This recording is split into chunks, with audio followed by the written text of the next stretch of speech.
Welcome to Energy Stew. This is Peter Roth, your host.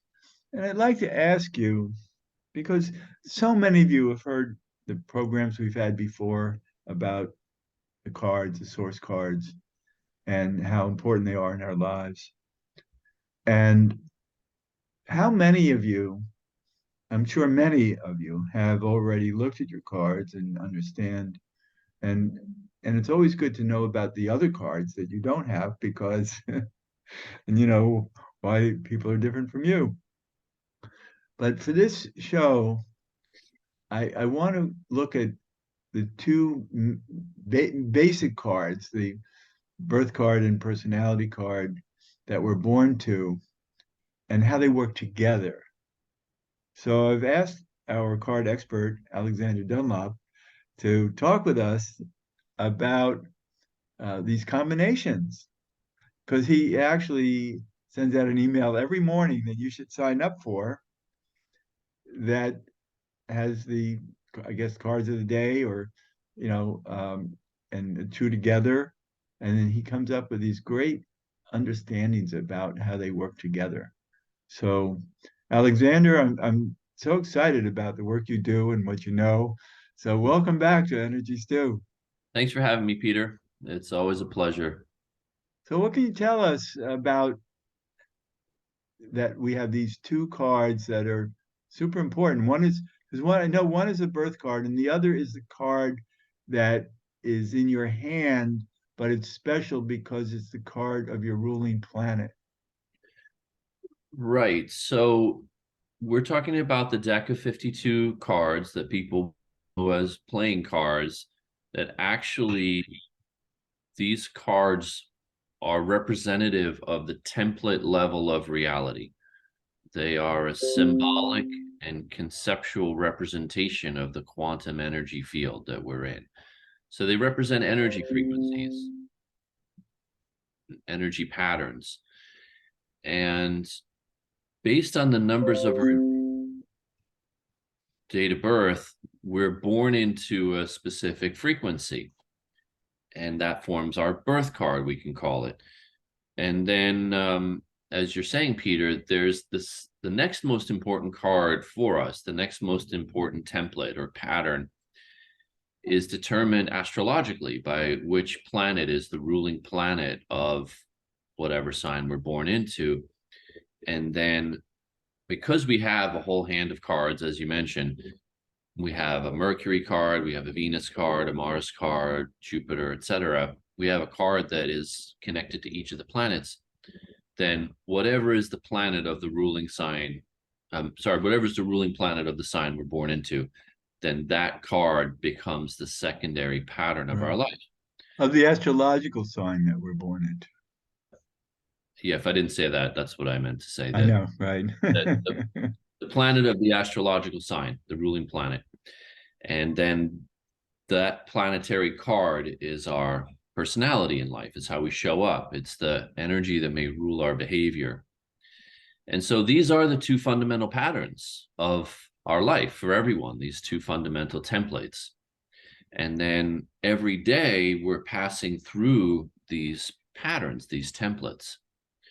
So as we're recording this show today on Tuesday, March 21st, the primary pattern today is the two of diamonds. And then the personality of the day is the six of diamonds. So someone born on this day today, these are their two primary patterns in life, these two primary templates. For the rest of us, we're passing through this energy. So we experience it just for today. And this is the daily email I send out, the daily game to play the cards of the day. So then, yes, they play together. And like, for example, today, the two of diamonds, it's about partnership and union and synergy and the things that matter in life. And the six is about the alignment, bringing things into alignment. So today we're teaming up to bring things in alignment. That's what we're doing today. We're partnering to make our alignment better. You and I are perfect for the day. We're doing that right now in this conversation. Great.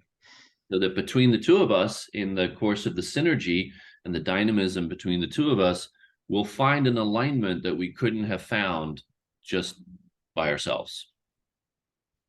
Right, and this alignment is very important because it comes from being a six, and I know that the six. If you look at the six card, you're going to see, and especially diamonds today, you're going to see two columns of three diamonds in the Mhm. card. Yep, And so if we're living that, we want to live in like everything in alignment that the card shows. that's right. And the danger would be being too stubborn and too rigid, trying to force things to be in the alignment that we think they should be, rather than being relaxed about the flow of how things could find their own alignment in a Right. natural way. Right. So there's a shadow to this card Yep, that you can become too rigid in how you think things need to be aligned. that's right. So then today, so we're playing the two energy. Like I said, we could try to impose that alignment on each other and be bossy and controlling with each other. Or we could look for a dynamism where we can together forge this kind of alignment out of our own shared perspectives. Right, because we're actually coming from different birth and personality cards to begin with. Right. And so we're just using the day's cards to help us manifest better.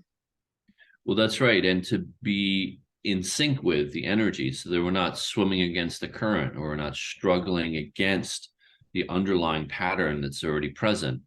It's Well, like that's the because of, excuse me, but yeah. that's because the two in being interactive, we're conscious of getting along. We are, but some Right. people, and in fact, often I hear that on a 2 day, like today is a two of diamonds day, that people will find that they struggle with partnership on a two of diamonds day if that's not what they're comfortable with. If they're the kind of person that prefers to work alone, or if they're the kind of person that doesn't really trust someone else, then on a two of diamonds day, they may struggle. Yeah, they're forced to cooperate. Yeah, yeah. And they may not be comfortable doing that. Wow. Yeah, that's fascinating. And And like tomorrow is an ace of diamonds day. So then the energy shifts. And then tomorrow, because it's an ace of diamonds, then it's more about ourselves and our own individual interests. And I've noticed on Ace of Diamonds days, I'm usually working together with my wife, Vicky, but I've noticed on Ace of Diamonds day that we'll each want to do our own thing. And that's important on an Ace of Diamonds day, that you have that space to each do your own thing. wow, that's very important. For people who are aces, they might wonder why they're that way a lot. Yep, absolutely. I had a client once who she born to play the Ace of Diamonds, and she really enjoyed her alone time. She really wanted to be alone. And her family couldn't understand why, for example, on the Thanksgiving holiday, she told her family she'd rather be alone. Like that was really shocking and difficult for them. But she knew that what would really recharge her batteries would to spend some time alone. Well, but the family must be used to that person by now. You would think. You would think. Yeah. I know I struggled with it a bit with my son, who's born to play the Ace of Diamonds. Huh. He will just like to sit in his room, and I want to talk to him or hang out with him or ask him about his day. And he just likes to sit by himself. But I know enough to know that he needs that alone time. But also, the alone time creates the pressure to um, expand outward, to express in the world in creative ways. Yeah. Yeah, exactly. There's a compressive force, like yeah, you're boiling in the cauldron, and then the ace can explode with their initiatory power. Yeah, that's wonderful. Aces are powerful. They are. They are. So I know you wanted to talk about combinations of cards. Do you have Right. particular So ones in what's the mind? combination tomorrow with the Ace of Diamonds?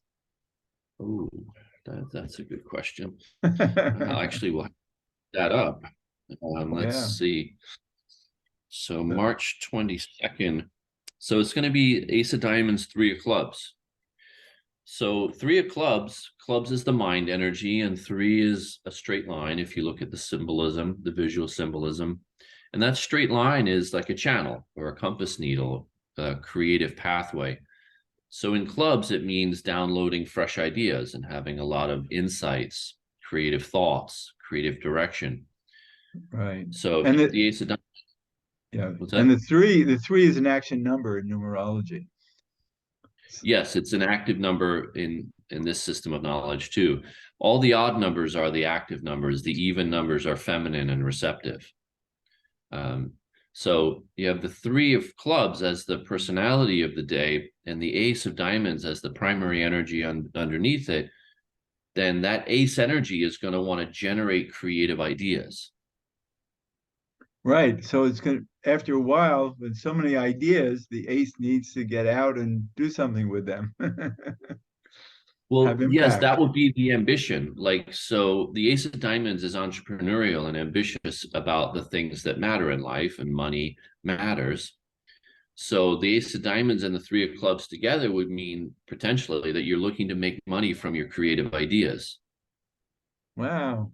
That's You're wonderful to looking put to those harness together. that. You want to harness that energy. If you're playing the Ace of Diamonds, you're going to want to express your Ace of Diamonds force through your creative writing, through your creative ideas. So if any of our listeners know people born on March 22nd, they can look to see how they're pursuing that. Yeah. I mean, such a person may write a book as part of a business or a business plan. That writing process is a way that they express their Ace of Diamonds ambition. Right. And the three means that they can there's a lot they want to put on paper. Well, right, exactly. So they will need that process in order to feel satisfied and whole. Right. So this is fun talking about these combinations. Well, yes, because it is more than just the individual card. It is the combination of energies. Well, okay. So I'm going to put you on the spot. Okay, Okay. I'm playing the four of clubs, and my personality card is the jack of spades. right. And to me, it's almost like they're in opposition to each other. They don't have to be. And I may have mentioned this to you before. I often hear people tell me that. They're like, oh, I got the worst combination of cards, or these cards don't go well together. I think that they all can. I think my cards balance each other. I think because the Mm. four is four squared, and if I didn't have the jack of spades, I'd be a square. Right. Well, you would be. So then your four of clubs is about gathering knowledge and being a master of knowledge, and you are. And then it's a foundation, that four energy. So the knowledge that you gather and you create a structure for allows for the expression of this spiritual consciousness of the Jack of Spades. Yeah, no, I love that. See, I think it helps me to balance the jack of spades because the jack of spades to me is a jack in the box that's always coming up with new consciousness and needs to be grounded in some way. And certainly the four of clubs Really. is the good ground. Absolutely, because yeah, that Jack of Spades can be really ungrounded for sure, and eccentric and completely divorced from reality. Some people think I am. Yeah. So that is definitely the danger with the Jack of Spades. And the Four of Clubs is eminently grounded. If anything, as you say, can be too much of a stick in the mud, too square. No, I was just thinking about, all cards have their shadows Yeah. and challenge us to live them out. And one of the big shadows of the Jack of Spades is that they're sometimes I choose the wrong people who end up betraying me or abandoning me, etc. I mean, I have many wonderful people in my life, but here and there I'll find people that I give too much credit to, and I end up sorry for it. Yeah. And so the Jack of so I was just thinking that because people are reading our cards all the time, unconsciously. They don't even have to know the cards to read them because That's they right. it's our vibe. The cards are the window to our vibe. And so my vibe of the Jack of Spades might have people thinking that I'm so ungrounded that they could take advantage of me, or that it makes them uncomfortable because the Jack of Spades is so kind of, you know, out of the box, that not everybody can handle being around a Jack of Spades, and might not respect their relationship with me the way I would expect them to, because they see it as something that either they can take advantage of or Yeah, run that's it. away from. Yeah, that's it. They would look for your weak spots of where they can take advantage of you. Yeah, so I think that what we've just talked about is very important for the Jack of Spades who are listening to this to understand why um, they're vulnerable with the wrong people, Right. and they might not know who the wrong people are until the wrong people act out. Well, the solution for that problem is to always get a second opinion, like in the classic medical advice. Yeah, but So if someone is listening who has a Jack of Spades personality, and let's say you're thinking about getting into business with someone, or you're making an important life decision, the solution is to get a second opinion. Ask somebody else in your life who you trust, what do you think about this business opportunity? What do you think about this person? That's the solution. yeah, I should have done that many times. But that, the problem with the shadows in our cards is that they persist. Yeah, And so yeah, they're always there to teach us the next lesson. that's right. That is definitely true.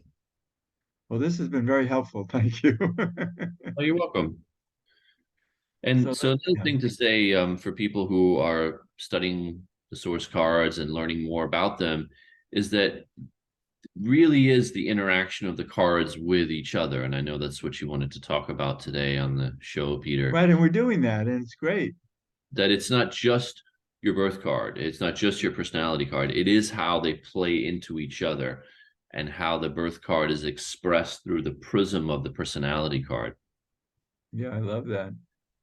And so, I mean, I'm thinking of all these people I know, and I know their cards, and trying looking at how to figure them out better. So what other cards would you like to talk about? Well, here's something like on a more general level that I find interesting is when somebody has one card, a birth card of one suit and a personality card of a different suit. There can be, hold on, I'm going to need to sneeze for a second. Excuse me. Yeah, Gesundheit. Um, so, for example, let's say somebody has a heart card as their birth card, and then their personality may be a diamond card. It's often easy for these people to bury their feelings and to show up only through their persona. But then the interesting thing is that the reverse is also true. If somebody has a diamond card as their birth card, but their personality card is a heart, they may show up with their heart on their sleeve. And then everybody thinks of them as a very emotional person, and they may self identify as an emotional person. But actually, their primary pattern in life is the diamond energy to be pragmatic and practical.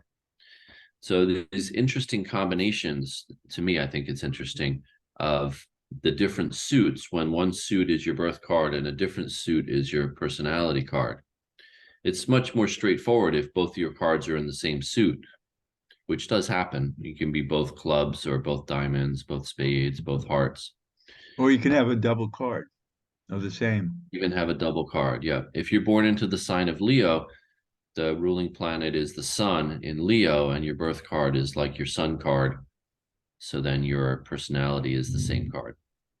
Uh-huh. So I'm looking at somebody whose birth card is the Eight of Hearts, and the Mhm. personality card is the Six of Spades. So we've already talked about six being alignment, And the Eight of Hearts is just, I'll let you describe what the Eight of Hearts is about because it's But a the eight, powerful card. the eight is the infinity symbol of boundless, endless energy. And in hearts, that boundless, endless emotional energy is the power to charm. And that's charismatic energy galore. And the danger, the shadow side of that, if you will, is you get your heart tied up in knots, trying to control everybody, trying to lasso everybody and weave everybody together into your designs. Then you get your own heart tied up in knots. And whenever I explain this to someone born to play the Eight of Hearts, they're like, oh, yeah, I know all about that. They're so powerful. It's like a Chinese finger trap. They're so powerful that they'll get their own heart tied up in knots. And they're also very attractive to people because of that heart energy. Yeah. That there are a lot of people in their lives who they can get tied up with. Yeah. Very charming, very passionate, a lot of desire, very sensual, very sexy, usually as well. And then through the energy, that prism of the Six of Spades means that they will be very direct and goal oriented in what they're going after. And it's also the spades are spiritual too. So either or, they could be workaholics or they could be very dreamy and maybe even lost in their dreams. And then, of course, the idea for them is to bring that together and to do what they dream. So they put all their passion into their dreams to make their dreams happen. Wow. I love that. So we still have some time left to look at some other cards. Sure. Any particular cards you Well, think if you we want should? to put me on the spot again, I Sure. kind of like that. I like that direct questioning. Um, well, let's just talk about how about the Queen of Hearts and the King of Spades? Well, so those are two very powerful cards. And the Queen of Hearts by herself is a leader. She's the leader of people, and that's the symbol of emotional intelligence. Um, all these, the Queen, the King, the Jack, these are actually anthropomorphic representations of an energy pattern. And so that idea of the Queen is used to describe what feminine leadership looks like.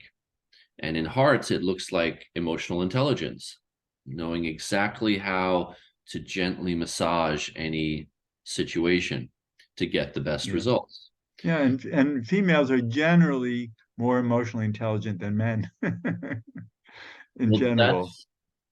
uh, I'm generalizing because it's the yin energy at work, hmm, the feelings. maybe there's more receptivity in there. Maybe, That's what I mean. Yeah, yeah, it's more because the open to that. feminine is a receptive energy, the masculine is the doing energy. But then, so someone who has the King of Spades also as their persona, I mean, they're in command. Right. So their will is inviolate. They're the decider. Whatever they will is what it's going to be because you can't break their will. Wow. And I was just thinking of that idea about women and versus men is that my wife this weekend is getting together with all the women in my extended family, and they get together at least once a year to talk about their feelings. And the men don't do that. So, yeah, well, maybe we should. yeah, but I don't, it doesn't come as natural as I think that because the Oh, women are that's so true. excited about it. That's true. I'd rather get together and play some ping pong or Exactly. play some backgammon or something like that.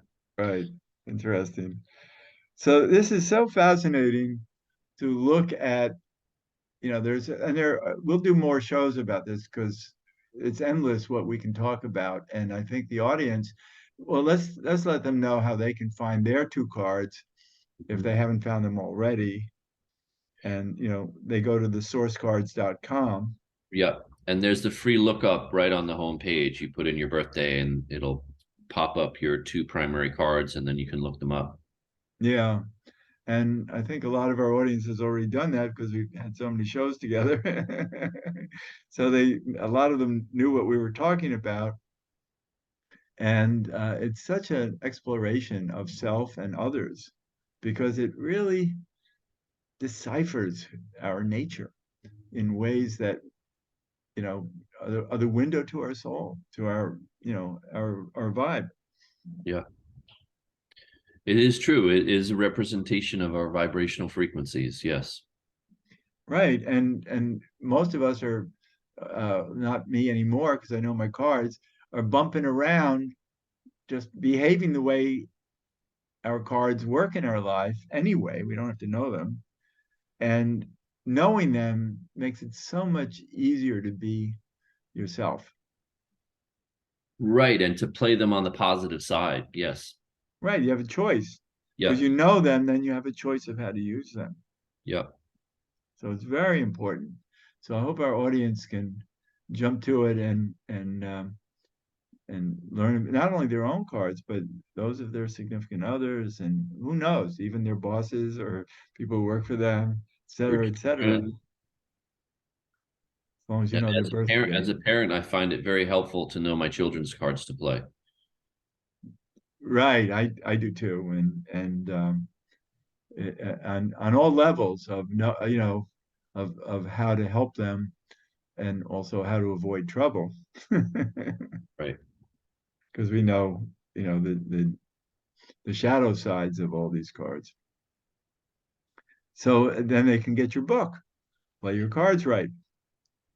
Yep. It's on Amazon or bookshop.org. Play Your Cards Right, a sacred guide to life on earth. Yeah, this is great. So we're getting really closer to the end of the show, and I'm so glad that people know how to follow through on this. And we'll be ready for our next show when it comes up in the somewhat near future. So um, that'll be great. Thank you, Alexander, for being Yeah. on Envy Stew. It's so great. My pleasure, Peter. Thanks for having me back. Sure. And this is Peter Roth, your host of Energy Stew at prn.live. I can be reached at Peter at Heart River, HEART river.org. I'd love to hear from you, and thanks so much for listening.